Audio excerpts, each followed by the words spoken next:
This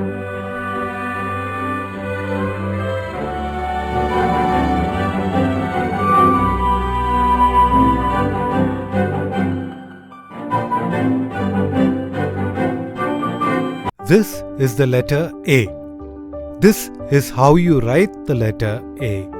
The sound of the letter A is A, as in apple.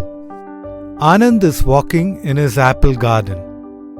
He likes apples. Do you like apples? He is picking the apples and putting them in a bag.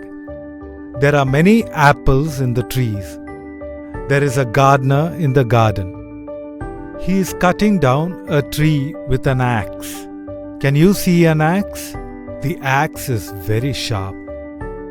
He also uses a bow and arrow to catch birds. There are many ants. The ants are eating the apple. There is a water tank with a tap. The tap is dripping.